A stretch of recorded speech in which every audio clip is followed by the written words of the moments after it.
비록 내가 내 자신에 대하여 증언할지라도 내 증언은 참되다. 나는 내가 어디에서 와서 어디로 가야 하는지를 알고 있기 때문이다. 그러나 너희는 내가 어디에서 왔는지도 모르고 어디로 가는지도 모른다. 너희는 사람이 정한 기준을 따라 심판한다. 나는 아무도 심판하지 않는다. 그러나 내가 심판하면 내 심판은 참되다. 그것은 내가 혼자 있는 것이 아니라 나를 보내신 아버지께서 나와 함께 하시기 때문이다. 아멘.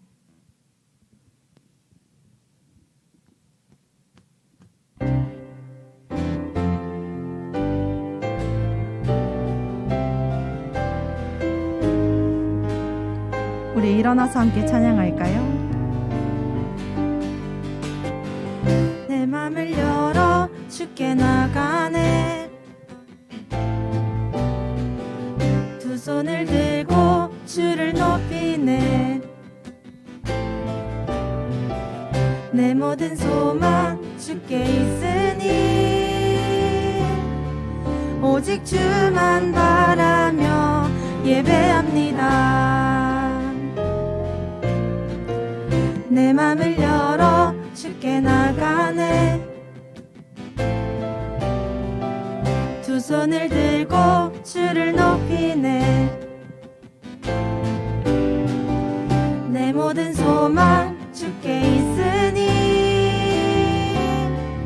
오직 주만 바라며 예배합니다. 우리 모임 중에 임하신 주님, 주가 우리를 하나 되게 하셨네.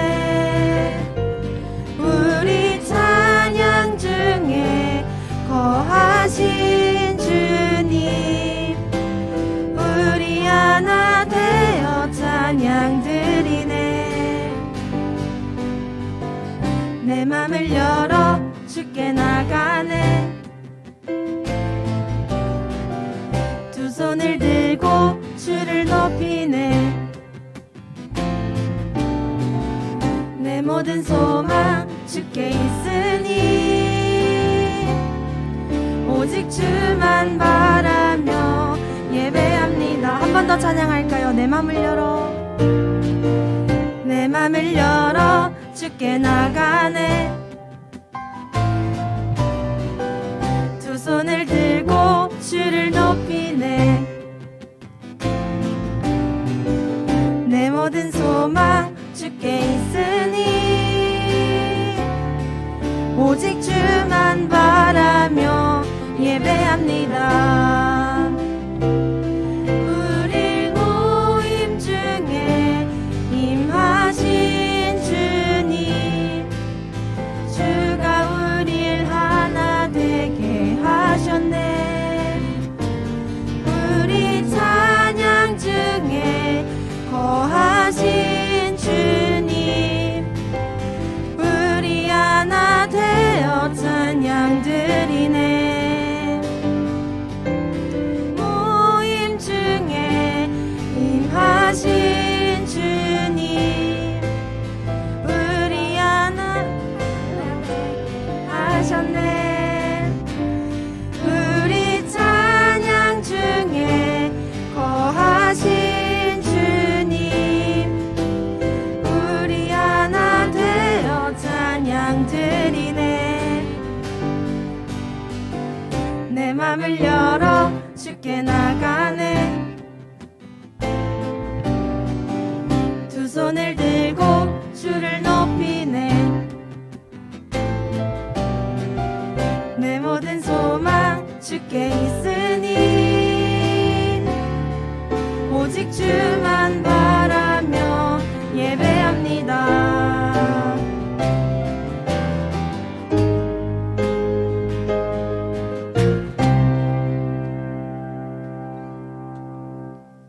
네, 오늘도 예배 자리에 나오신 여러분을 진심으로 환영합니다. 혹시 지금 집에서 예배를 드리고 있는 친구들 중에 일어날 수 없는 상황이라서 앉아있지만 자세가 바르지 않은 친구들은 한 번만 더 이렇게 허리 펴고 어깨 펴고 고개 이렇게 딱 집중해서 하나님께 오늘 인사 드리고 나왔죠, 여러분? 드리고 나왔죠? 네. 한 번 더 인사해 볼까요? 하나님, 하나님 저 오늘 예배도 나왔습니다. 저 오늘 예배도 나왔습니다.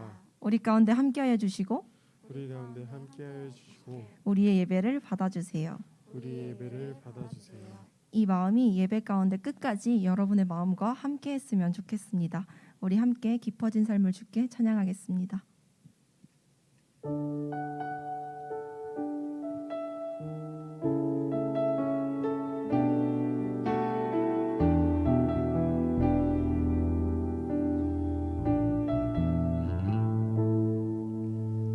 은혜로 날 보듬으시고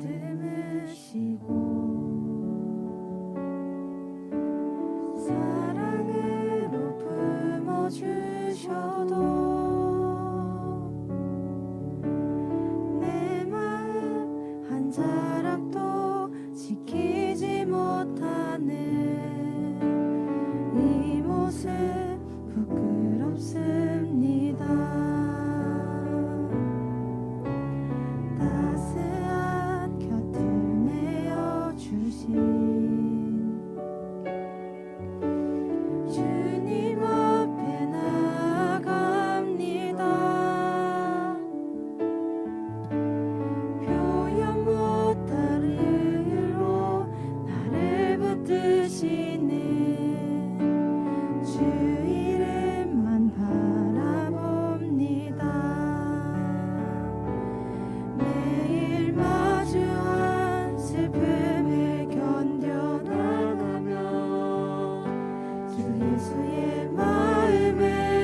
기적은 일어나네.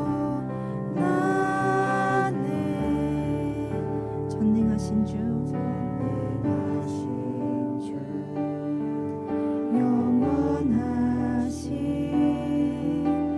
능력의 통치자 자유가 선포되어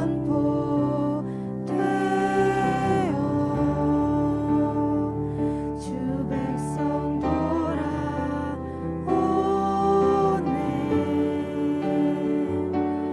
하나님 나라 임하소서. 영광과 존귀 능력과 위엄 놀라운 사랑의 기적의 하나님 지금 이곳에 오소서.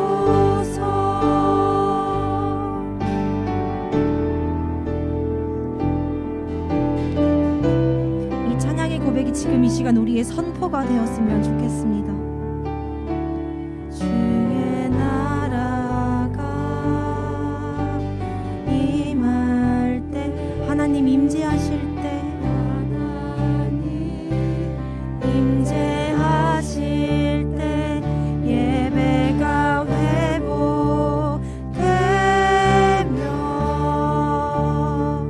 기적은 일어나네.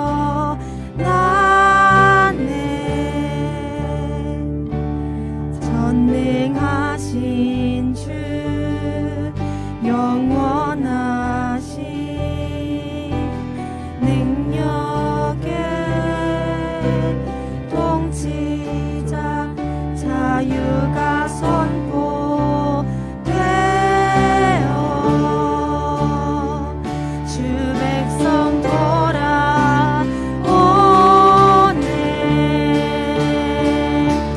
하나님 나라 임하소서. 영광과 존귀 능력과 위엄 놀라운 사랑의 기적의 하나님 지금 이곳에 오소서. 하나님 나라 임하소서. 영광과 존귀 능력과 위엄 놀라운 사랑의 기적의 하나님 지금 이곳에 오소. 우리 마지막으로 한 번 더 찬양할까요? 하나님 나라 임하소서. 영광과 존귀 능력과 위엄 놀라운 사랑의 기적의 하나님 지금 이곳에 오소서.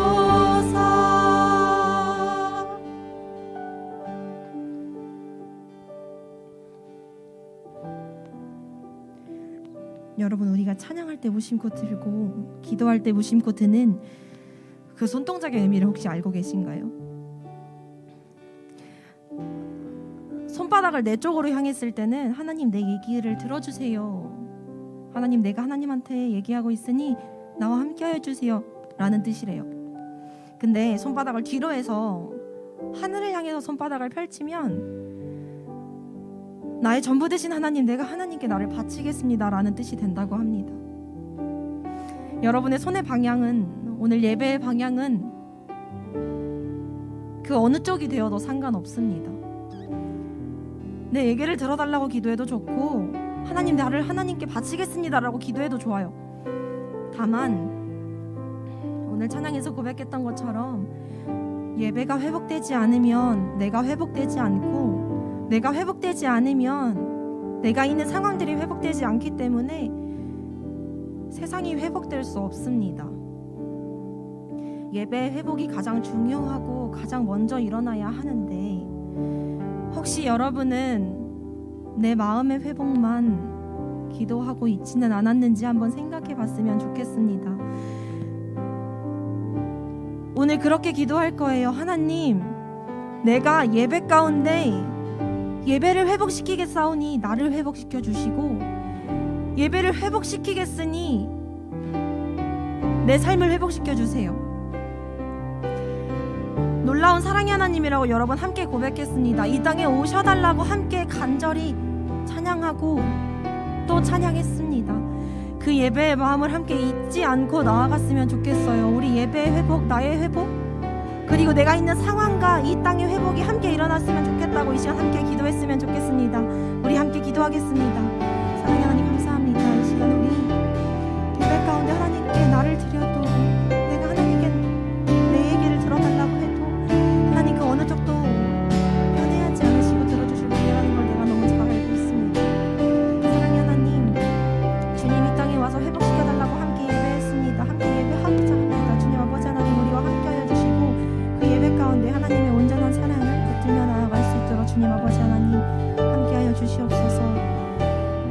모든 부 가운데 회복이 일어나기 원합니다. 마음 가운데 상처가 있는 친구들은 하나님 이 시간 회복시켜 주시옵고, 하나님의 사랑으로 그 영광을 온전히 하나님께만 올려드릴 수 있도록 하나님 주님 함께하여 주시옵소서.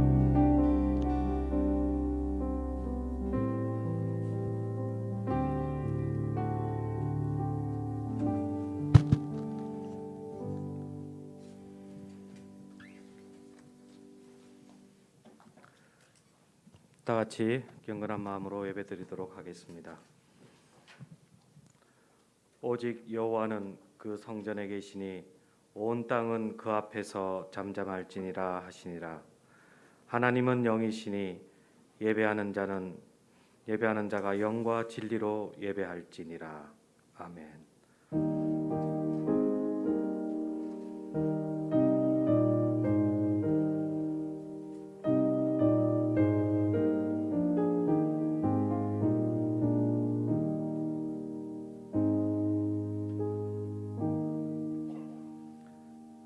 성시교독은 5번 시편 8편이 되겠습니다. 여호와 우리 주여, 주의 이름이 온 땅에 어찌 그리 아름다운지요. 주의 영광이 하늘을 덮었나이다. 주의 대접으로 말미암아 어린아이들과 젖먹이들의 입으로 권능을 세우시며 이는 원수들과 보복자들을 잠잠하게 하려 하심이니이다. 주의 손가락으로 만드신 주의 하늘과 달과 별을 내가 보오니 사람이 무엇이기에 주께서 그를 생각하시며 인자가 무엇이기에 주께서 그를 돌보시나이까. 그를 하나님보다 조금 못하게 하시고 주의 손으로 만드신 것을 다스리게 하시고 만물을 그의 발 아래 두셨으니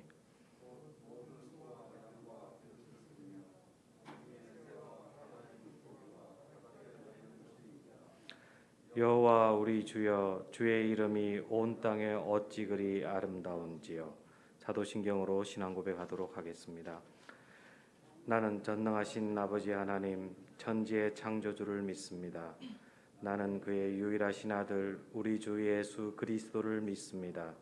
그는 성령으로 잉태되어 동정녀 마리아에게서 나시고 본디오 빌라도에게 고난을 받아 십자가에 못 박혀 죽으시고 장사된 지 사흘 만에 죽은 자 가운데서 다시 살아나셨으며 하늘에 오르시어 전능하신 아버지 하나님 우편에 앉아 계시다가 거기로부터 살아있는 자와 죽은 자를 심판하러 오십니다.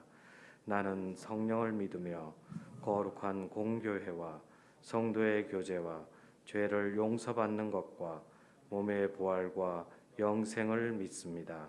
아멘.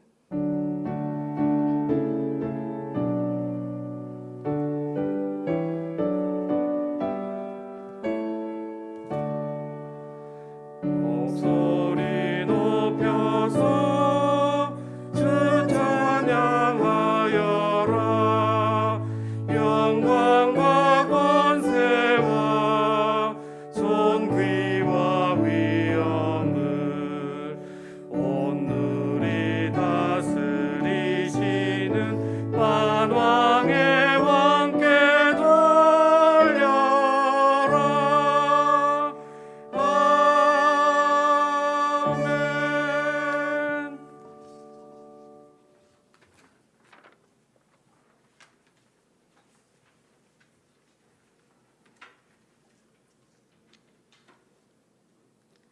사랑과 은혜가 풍성하신 하나님, 코로나로 말미암아 서로 대면할 수는 없지만 이렇게 영상으로 예배드릴 수 있고 또 예배 가운데 하나 되게 하심을 감사드립니다.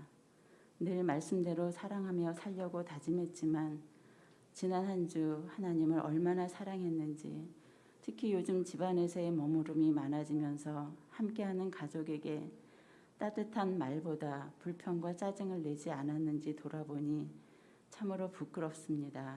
용서하여 주시고 하나님을 사랑하는 마음 회복하며 그 사랑으로 사랑할 수 있는 마음과 용기를 주세요. 저희 고등부는 새학기가 되었음에도 대면할 수 없어 여러 가지 방법으로 힘쓰고 있습니다. 무엇으로 어떻게 하든 서로의 마음이 전하여지게 해주시고 서로를 돌아보아 함께 기도하며 사랑하는 믿음의 공동체로 거듭날 수 있게 하여 주시옵소서. 뿐만 아니라 주님과 개인적으로 인격적으로 조용히 만날 수 있는 시간도 가질 수 있도록 주님 인도하여 주시옵소서.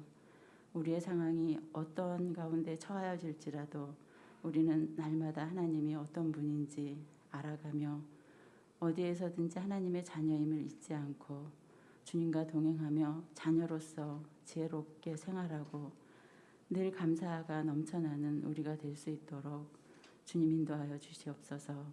오늘 말씀 선포하시는 전도사님에게 성령 충만함으로 세워주시고 그 말씀이 우리 마음에 깊이 아로새겨져 우리의 삶으로 드러날 수 있도록 주님 인도하여 주세요. 이 예배를 준비한 모든 손길과 늘 기도로 애쓰는 부장 부감님들과 선생님들에게 성령 충만함과 건강으로 채워주셔서 지치지 않고 주님의 일을 잘 감당하도록 해주시기를 간절히 기도합니다. 이 모든 말씀 우리 주 예수 그리스도의 이름으로 기도드립니다. 아멘.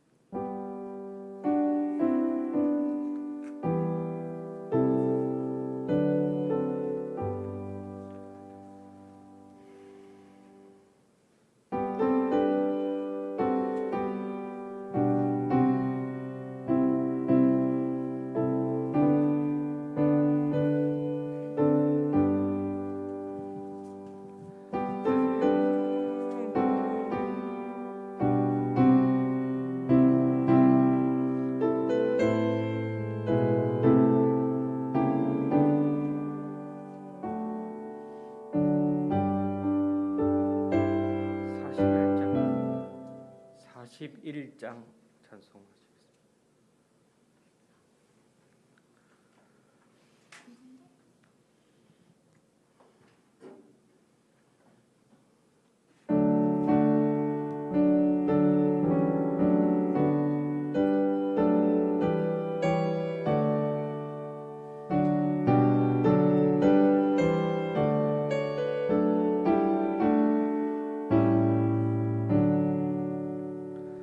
내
오늘 하나님께서 우리에게 주신 말씀은 요한복음 8장 1절부터 11절까지의 말씀입니다.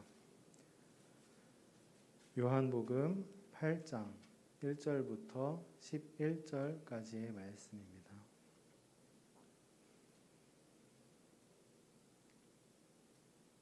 오늘 하나님께서 우리에게 주신 말씀을 한 절씩 돌아가며 교독하시도록 하겠습니다.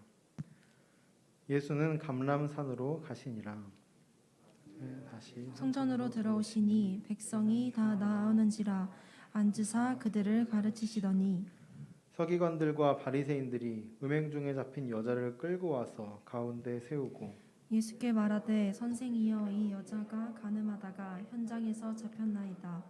모세는 율법에 이러한 여자를 돌로 치라 명하였거니와 선생은 어떻게 말하겠나이까. 그들이 이렇게 말함은 고발할 조건을 얻고자 하여 예수를 시험함이러라.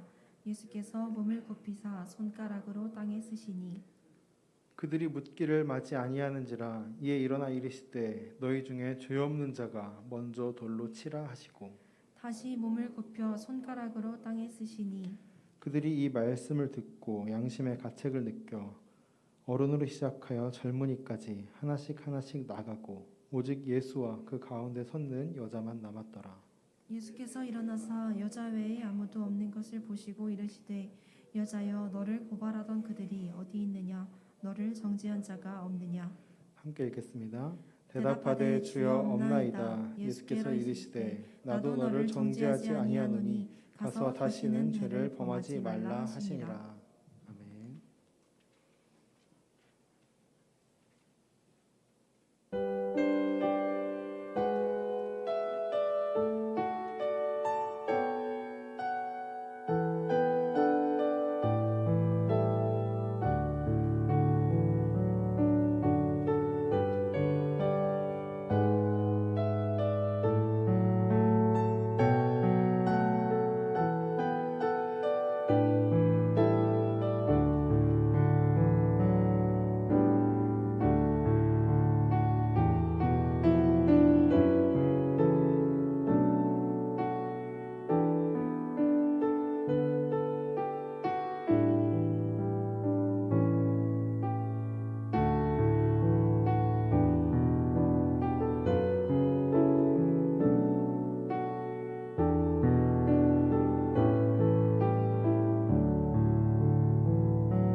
샬롬, 반갑습니다. 오늘도 말씀의 은혜가 우리 삶 가운데 가득하기를 간절히 바랍니다. 오늘은 한 가지 장면을 좀 상상해 보면서 말씀을 함께 나누어 보았으면 좋겠는데요. 여러분들이 길을 가다가 종종 좀 독특한 사람, 이상한 사람을 볼 때가 있습니다. 오늘도 좀 뭔가 여러분들이 길을 가다가 이상한 사람 한 명을 만났다고 생각해 봅시다. 그 사람이 경찰들이 그 사람을 끌고 오는 거예요. 그럼 여러분들이 그 사람 보고 어떻게 생각을 할까요? 손에는 수갑이 철컹철컹 채워져 있고 경찰들이 뭔가 그 사람을 끌고 경찰차에 태우려는 모습을 보게 된다면 여러분들 마음속에 드는 생각은 딱 한 가지겠죠. 저 사람은 범죄자구나, 죄를 저질렀구나 생각을 할 것입니다. 그런데 이 장면에서 한 가지만 더 생각을 해보면 좋겠어요. 그게 무엇이냐면 마침 이 사람이 경찰차에 타기 직전에 누군가가 나타났다고 한번 생각을 해봅시다. 어떤 사람이 나타나더니 경찰과 대화를 막 나누는 거예요. 그러더니 갑자기 경찰이 이 사람의 손에 있는 수갑을 풀어주기 시작합니다. 그리고 이 자기 왔던 길로 돌아가기 시작해요. 경찰들은 경찰차를 타고 떠나버렸어요. 그렇다면 여러분들은 어떻게 생각을 할까요? 이 장면을 보면서 첫 번째로 이런 생각을 하는 분들이 있겠죠. 저 사람이 실제로는 범죄자가 아닌데 억울한 누명을 쓰고 잡혀왔구나 라고 생각할 수 있겠고요. 또 다른 사람들은 어떻게 생각할까요? 아마 더 많은 사람들이 이렇게 생각할 겁니다. 저게 뭐지? 저 사람을 왜 풀어주지? 무슨 백이 있나? 어떻게 뭐가 잘못됐나? 나라가 어떻게 돌아가는 거지? 이런 생각을 하면서 아마 어떤 분들은 이렇게 핸드폰을 꺼내서 그 장면을 찍고 촬영하고 SNS에 올리려고 할지도 모르겠어요. 자, 전도사님이 처음부터 뭔가 이렇게 현실 속에서 일어나기 어려운 말도 안 되는 장면을 상상하라고 하니까 조금 이상하죠. 이상한 실제로 일어나지도 않는 일을 가지고 왜 상상하라고 하시는 거지? 생각할 수 있겠는데요. 사실 오늘 방금 여러분들이 상상해 보았던 이 장면은 실제로 일어난 일입니다. 언제요? 바로 오늘의 말씀 안에서 예수님과 한 여인이 나누었던 대화 속에서 실제로 일어났던 사건을 오늘날의 언어로 각색해서 한번 상상을 해본 겁니다. 그렇다면 어떤 일들이 벌어졌는지 또 어떤 대화를 나누었기에 그런 놀라운 역사가 일어났는지 말씀 안에서 한번 우리가 다 같이 답을 좀 찾아 나갔으면 좋겠는데요. 자, 오늘 본문에는 간음을 저지른 여인이 등장합니다. 간음을 저질렀다는 것은 오늘날도 굉장히 큰 심각한 범죄죠. 하지만 옛날 예수님이 살아계시던 당시에는 더 큰 죄였겠죠. 이 여인을 바리새인과 서기관들이 끌고 예수님 앞에 오는 거예요. 당시 율법에 의하면 돌을 맞아 죽어야 되는 여인이었는데 이 여인이 가뜩이나 현장에서 그 범죄를 검거당하고 이렇게 끌려와가지고 예수님 앞으로 오게 된 겁니다. 근데 사실 법대로 뭔가 돌에 맞아야 하면 그 법대로 처리하면 될 텐데 왜 이 사람들이 예수님 앞으로 이 여인을 끌고 왔을까요? 뭔가 의도가 있는 것처럼 보이겠죠. 이 사람들이 바리새인과 서기관들이 예수님을 만나서 이렇게 질문을 합니다. 예수님, 이 사람들을 어떻게 하면 좋을까요? 법대로 하면 돌로 쳐야 되는데 라고 뭔가 우물쭈물하면서 예수님의 반응을 살펴보는 겁니다. 예수님께서 어떻게 대답하시는지 알아보고자 하는 거죠. 여인을 끌고 왔던 이 바리새인과 서기관들은요, 사실은 이 여인에게는 큰 관심이 없었습니다. 이 여인이 죄를 저질렀으니까 끌고 오긴 했는데 이 사람들의 마음속에는 무엇이 있었느냐면요, 예수님을 바라보는 마음이 있었어요. 우리가 평소에 쓰는 그 예수님을 바라본다는 그 바라봄이 아니라 약간 요즘 말로 치자면 악플러와 같은 마음으로 뭔가 한 가지만 걸려라 라는 마음으로 예수님 앞에 찾아온 겁니다. 뭔가 예수님께서 이 죄를 저지른 여인을 두고 어떤 말을 하시나, 과연 저 사람이 무슨 말을 하나 지켜보자 라는 마음으로 끌고 옵니다. 그래서 예수님이 이 여인을 만약에 풀어주라고 말한다거나 뭔가 그들이 지금까지 지켜왔던 그 율법에서 뭔가 어긋나는 말을 하게 된다면 저것 좀 보라고 딱 걸렸다고 하면서 그 발언을 문제 삼아서 요즘 악플러들이 하는 것처럼 물어뜯고 소문내고 계속해서 그것들을 입방아에 올리면서 예수님을 공격하려는 의도를 갖고 온 것이죠. 질문이라는 가면을 쓰고 왔지만 그들의 마음속에는 예수님을 공격하려는 마음이 가득 차 있었습니다. 이들에게 있어 그렇다면 이 여인은 무엇입니까? 그저 자기들이 뭔가 예수님을 물어뜯기 위한 핑계, 그 핑계를 만들기 위한 도구 정도였겠죠. 불쌍하다거나 이 여인이 어떤 마음으로 어떤 생각으로 그런 죄를 저질렀다거나 하는 것은 전혀 관심이 없습니다. 그냥 마침 죄를 저지른 여인이 눈앞에 보였고 그 여인을 보고 저기 우리가 미워하는 그 예수가 있다 하면서 어떻게 대답하나 보자 하면서 끌고 왔던 것이죠. 이 사람들은 예수님을 공격할 생각에만 가득 빠져 있었습니다. 자, 그렇다면 이스라엘 백성이 그렇게 지켜오던 그 율법과 그 율법을 어긋내고 죄를 저지른 여인, 돌에 맞아야 할 그 여인과 어떻게 해야 하느냐고 예수님 앞에서 눈을 번뜩이면서, 그것도 아주 비판적인 눈을 번뜩이면서 물어보는 그 사람들 가운데에서 예수님은 어떻게 하셨을까요? 예수님도 손가락 하나로 그들을 제압하십니다. 아주 놀라운 일이 벌어지기 시작하는데요. 예수님께서 무슨 일을 하셨냐면요, 바닥에서 뭔가 갑자기 쭈그리고 뭔가를 쓰기 시작하시는 거예요. 손가락으로 막 글씨를 쭉쭉 쓰시는 거죠. 이게 뭐지 싶은데 그 글씨를 쓰시면서 예수님께서 그 사람들에게 한마디, 묵직한 한마디를 툭 던지십니다.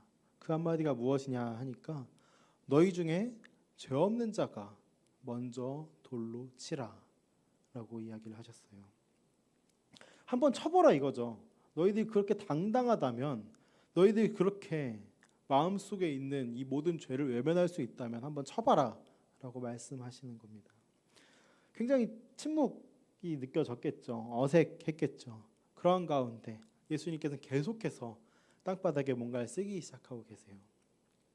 이것들을 바라보면서 바리새인과 서기관들은 어떻게 합니까? 9절 말씀에서 계속 이렇게 나와 있는 것처럼 이 사람들이 하나씩 하나씩 떠나가기 시작합니다. 왜요? 예수님의 이 메시지 가운데에서, 그리고 바닥에 쓰고 계신 그 무언가의 글씨를 보면서 이 사람들이 자기 마음을 들여다봤기 때문이에요. 자기 마음 속에 있는 죄를 보았고요, 위선을 보았고요, 여인과 다를 바가 없는 스스로의 모습들을 직면했기 때문에 이 사람들은 여인을 차마 돌로 칠 생각은 하지 못하고 하나씩 하나씩 도망가고 사라져가고 그 자리를 떠나게 되는 것입니다. 그리고 이제 여인과 예수님만이 남았어요.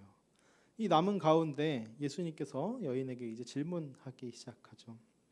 너를 고발하던 그 사람들이 어디 갔느냐 물어보시면서 이렇게 말씀하십니다.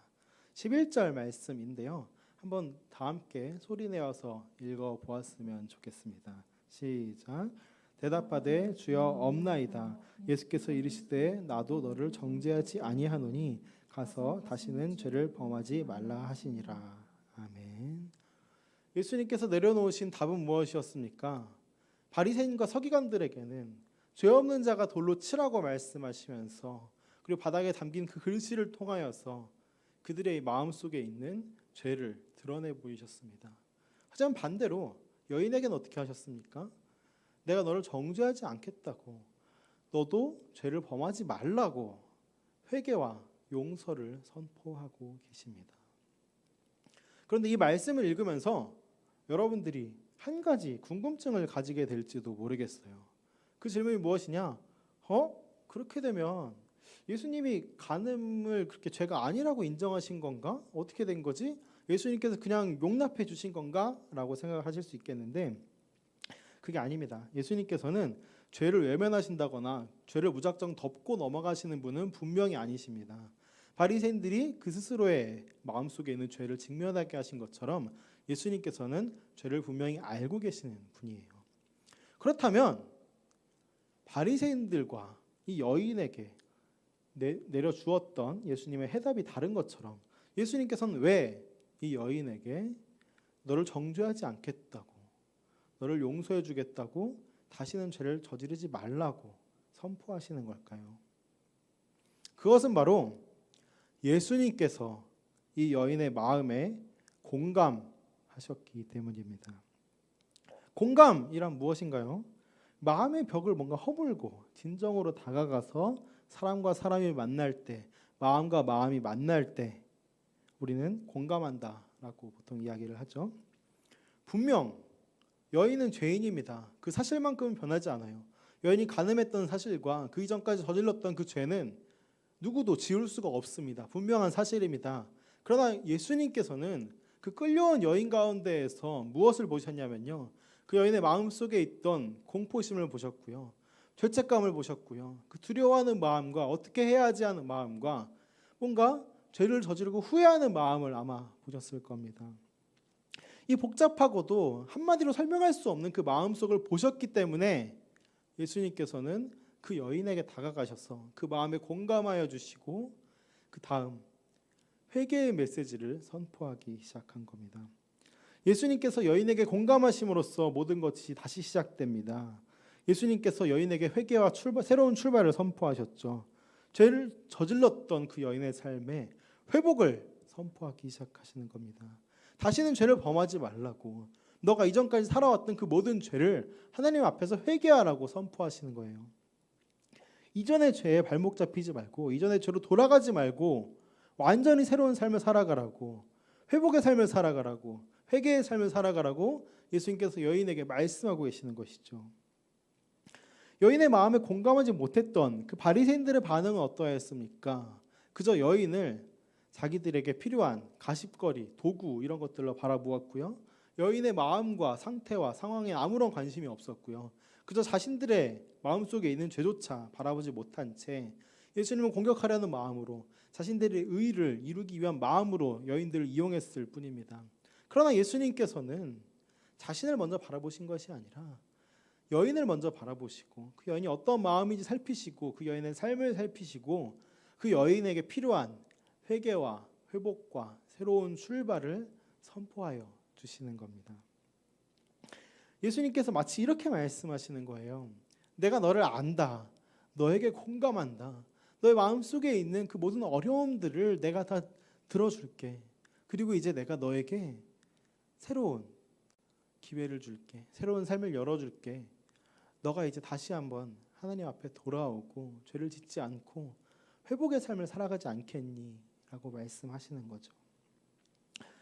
사랑하는 고등부 여러분, 오늘 이 말씀 앞에서 우리가 우리 자신의 마음을 다시 한번 더 돌아보았으면 좋겠습니다. 예수님께 용서받은, 사실 말도 안 되는 죄를 저질렀지만 예수님께 용서받았던 그 여인의 삶을 살펴보면서 우리의 마음 또한 한 번 더 살펴보자고요. 우리의 마음 어떠합니까? 우리의 자아가 어떠합니까? 정말 당당하고 깨끗하고 늘 자랑할 만한, 남 앞에 정말 스스럼 없이 내보일 수 있는 마음이라면 참 좋겠지만 그게 어디 쉽던가요? 그렇지 않죠. 우리 마음속에 누구나 죄악을 떨쳐내지 못하고 괴로워하면서 살아갑니다. 죄악만 있다면 차라리 다행인지도 모르겠는데 우리 마음속에는 슬픔이 있고요. 어려움이 있어요. 뭔가 잘 살아보고 싶은데 잘 되지 않는 절망이 있고요.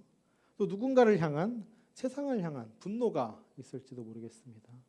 이런 좌절과 어려움, 이렇게 단순히 몇 개의 단어들만으로는 설명할 수 없는 정말 너무나 복합적인 감정들이 우리 마음속에서 지금도 꿈틀거리면서 나의 삶을 어렵게 할 때가 참 많습니다.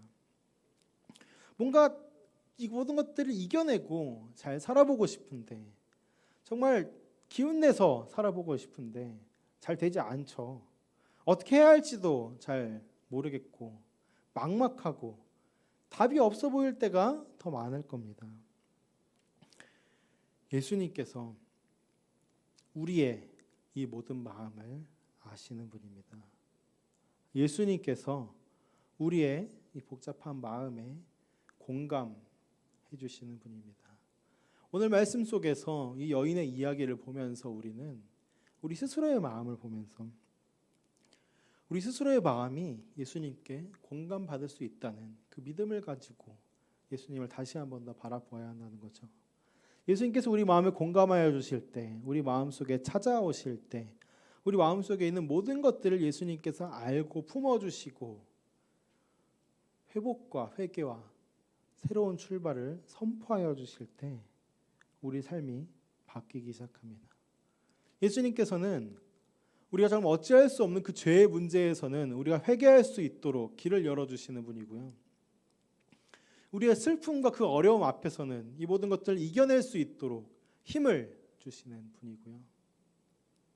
우리의 이런 절망과 분노와 이 낙심 가운데에서 우리가 다시금 회복할 수 있도록 우리 마음속에 평안을 허락하여 주시는 분입니다.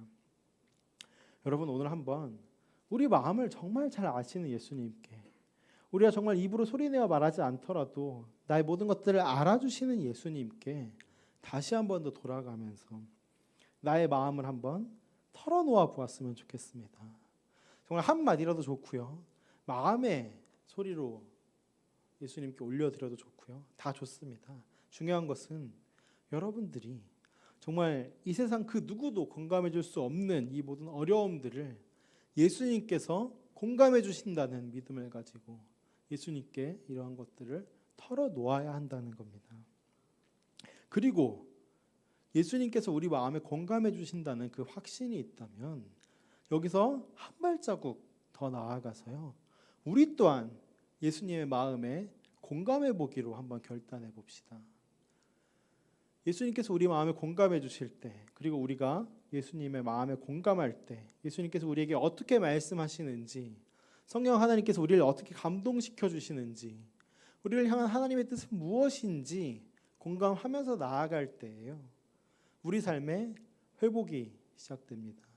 이전과는 다른 새로운 삶이 열리기 시작하고요, 우리 마음속에 있는 이 모든 문제들을 이겨내면서 하나님께로 돌아가는 새로운 역사가 일어나기 시작합니다. 예수님의 공감과 우리의 공감이 어우러질 때 우리는 이전과는 다른, 어제와 다른 오늘, 오늘과 다른 내일을 살아갈 수 있을 겁니다. 그러한 하루를 바라보면서 공감해 주신 예수님을 붙잡고 우리 또한 공감하려는 마음으로 하루하루 한순간 한순간 살아갈 수 있는 우리 모두가 되기를 간절히 바랍니다. 기도하겠습니다. 하나님 아버지, 감사합니다. 우리가 살아가면서 마음속에 죄와 슬픔과 절망과 어려움과 등등등 너무나 많은 복합적인 것들이 우리 마음을 힘들게 하는 것들이 있음을 봅니다. 그리고 오늘 말씀 속에서 예수님을 만남으로 예수님께 공감받고 새로운 출발과 회복과 회개를 약속받은 여인의 이야기를 봅니다.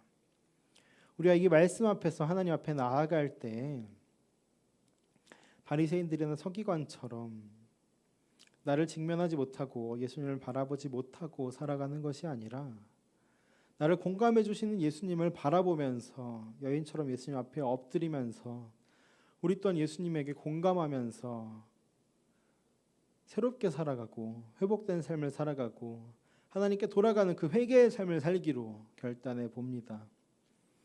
우리 마음을 알아주시는 예수님, 우리 마음의 목소리에 귀 기울여 주시고 우리를 끌어안아 주옵소서. 또한 우리가 예수님께 공감하며 나아갈 때 우리의 하루하루가 한순간 한순간이 날마다 새로운 회복의 순간, 하나님의 역사의 순간, 감동의 순간이 될 수 있도록 우리를 살펴주옵소서. 감사드리며 예수님 이름으로 기도드립니다. 아멘. 때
하나님 아버지, 오늘 예배 위에 함께 하심 감사합니다.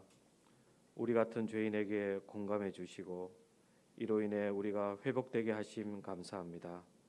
우리도 내 예수님과 공감하면서 늘 새롭게 출발하게 해 주옵소서. 이 시간 하나님의 은혜에 감사하여 주님께 예물 드립니다. 이 예물 받아 주시고 귀하게 쓰이게 해 주옵소서. 드린 손길들을 축복하시고 언제나 주님께 귀한 것 드릴 수 있는 형편과 마음을 주옵소서. 귀하신 예수 그리스도의 이름으로 기도합니다. 아멘.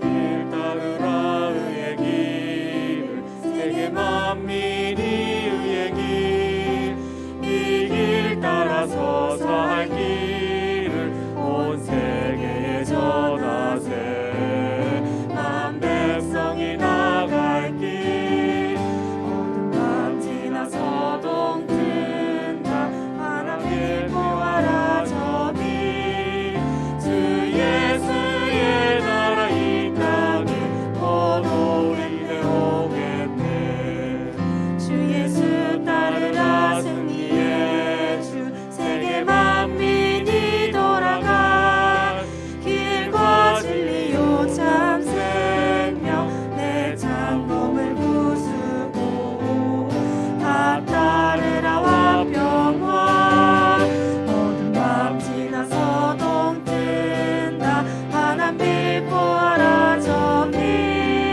주 예수의 나라 이 땅에 곧 오겠네 오겠네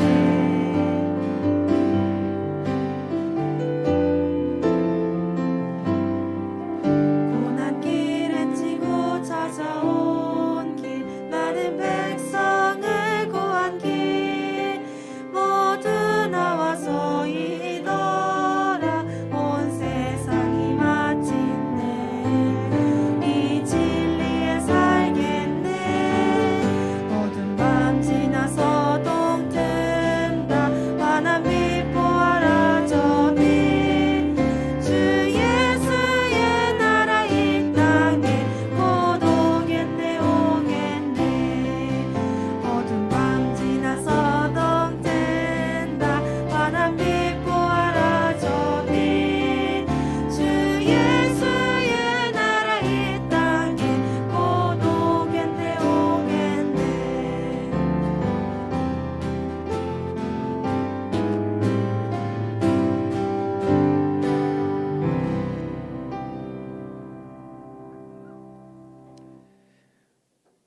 우리 주 예수 그리스도의 크신 은혜와 하나님 아버지의 놀라우신 사랑하심과 성령님의 내주 교제 교통하심의 역사가 우리의 마음에 공감하고 계신 예수 그리스도 한 분만을 의지함으로 회복의 삶을 살아가기로 결단하는 주님의 자녀들과 고등부 공동체 위에 지금부터 영원까지 함께 하시옵기를 간절히 축원하옵나이다.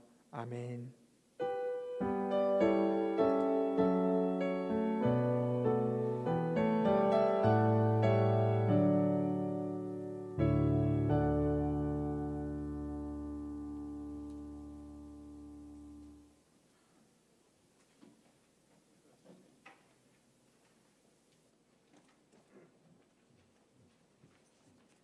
샬롬 반갑습니다. 자, 오늘은 먼저 온라인 등반을 하겠습니다. 친구도 없고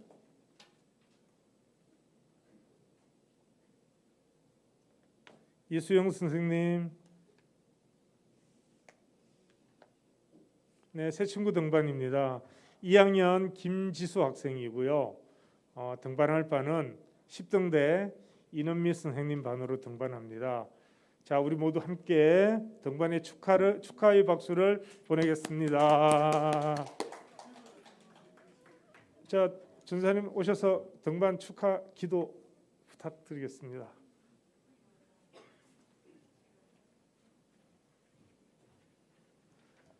김지수 친구를 위해서 함께 기도하겠습니다. 하나님 감사합니다. 오늘 이렇게 온라인으로 김지수 학생이 등반을 하였습니다.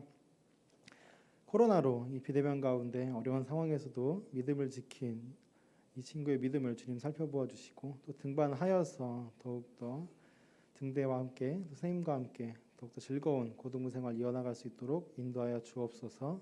주님께서 이 영혼의 신앙생활 가운데에서 주님의 말씀을 들려주시고 주님의 마음으로 영혼 가운데 진정한 평안을 또한 허락하여 주옵소서. 예배 가운데 기쁨이 있게 하여 주옵소서. 감사드리며 예수님 이름으로 기도드립니다. 아멘. 감사합니다. 지수 학생은 오늘부터 10등대에서 즐거운 고등부 생활을 하시기 바랍니다. 다음 광고 부탁합니다. 자, 우리가 무려 5개월을 기다린 분입니다. 5개월을 기다린 우리 반주자 선생님. 반주자 선생님을 지금 소개해 드릴 텐데요. 우리 고등부의 수건이었죠. 고등부 반주자 선생님이 없어서 지금까지 기다려 왔는데 드디어 하나님께서 허락해 주시고 이 자리에 왔습니다. 임예진 선생님 소개합니다. 어서 오세요. 우리 임예진 선생님은 여기 이제 PPT에는 나와 있지 않지만 간단하게 제가 말씀을 드리면은 연세대학교 교회음악과 오르간 전공이시죠? 예. 이렇게 하고 임예진 선생님의 본인 소개를 하도록 하겠습니다.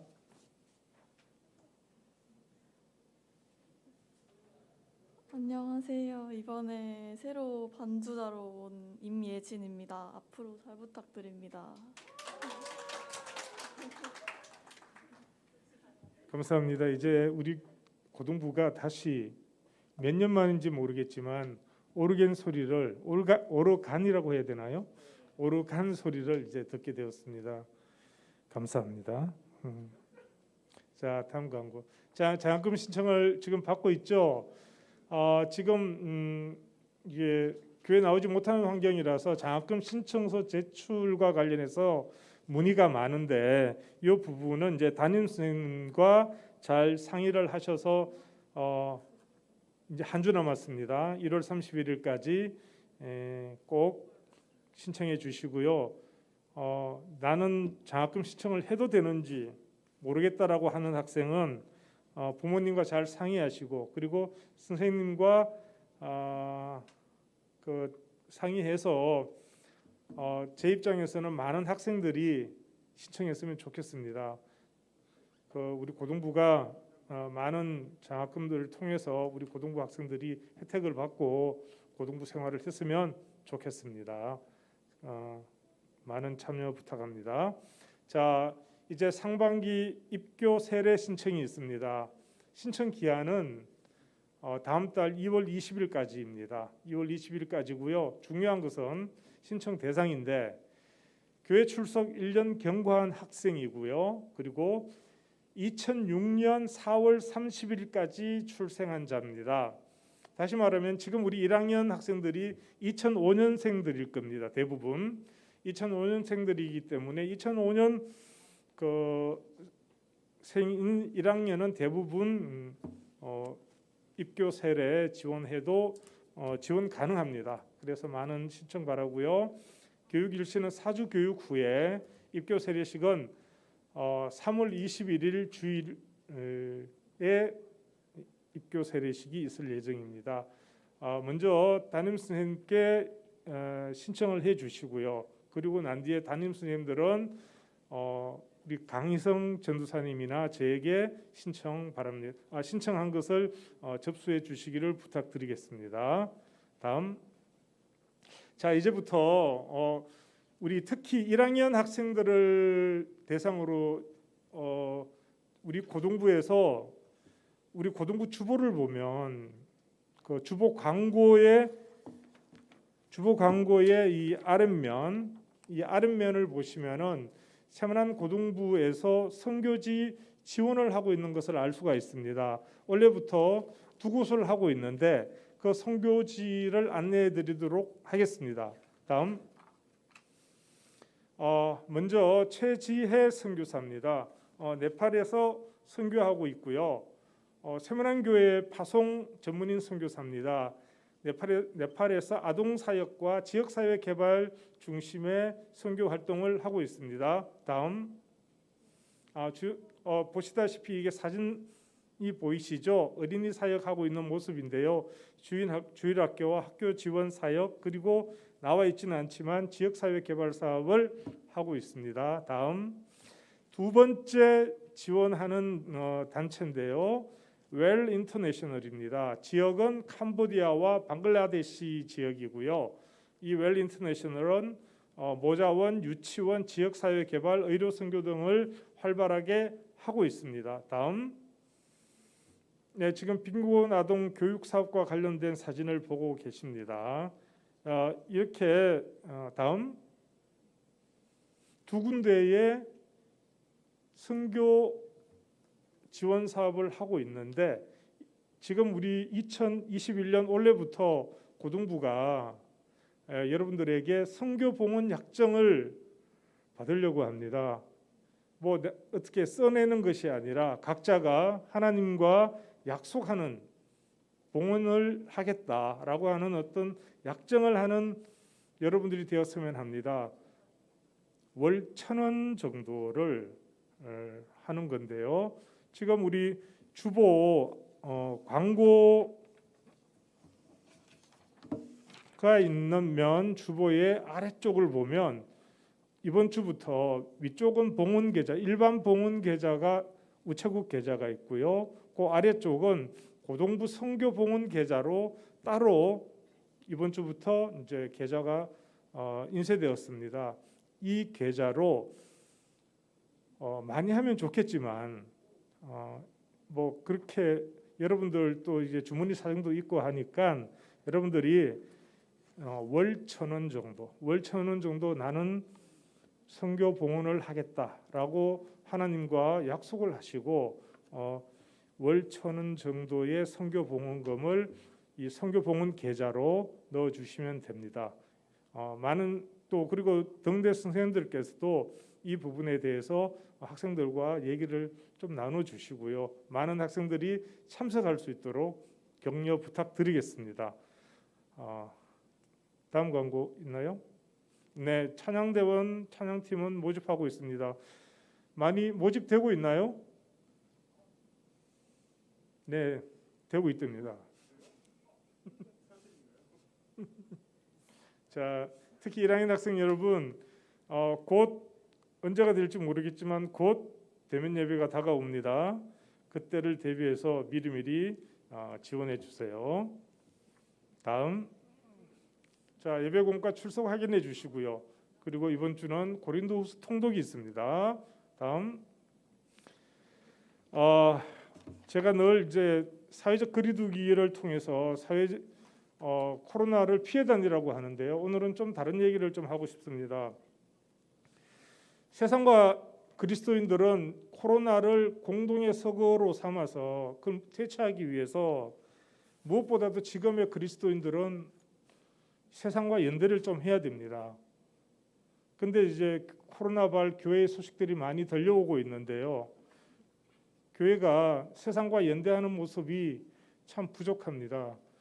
그런 부분들에 있어서 우리 그리스도인들은 세상과 반드시 구별되는 삶을 살아야 되지만 공동의 적에 대해서는 물리쳐야 될 공동의 적은 함께 연대함으로써 우리 그리스도인들이 세상을 향해서 외치고 이것이 선교가 되고 이것이 전도가 되고 이것이 그리스도인들의 구별되는 또 다른 하나의 삶으로서 하나님께서 요구하시는 것이라고 생각을 합니다. 오늘도 전도사님을 통해서 회복이라는 주제로 우리가 하나님의 말씀을 전해 들었는데 세상과의 연대는 우리가 또 회복되는 하나의 방법입니다.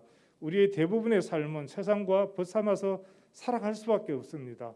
그런 측면에서 이 코로나 시기에 코로나의 어떤 물리치는 코로나를 퇴치하기 위해서 세상과 반드시 연대를 해야만이 우리의 목적을 이룰 수가 있습니다. 그런 까닭에 방역 지침 잘 지키시고요. 코로나 열심히 피해 다니시는 것이 세상과 연대하는 가장 큰 지름길입니다. 감사합니다. 한 주 승리하시기 바랍니다. 화이팅!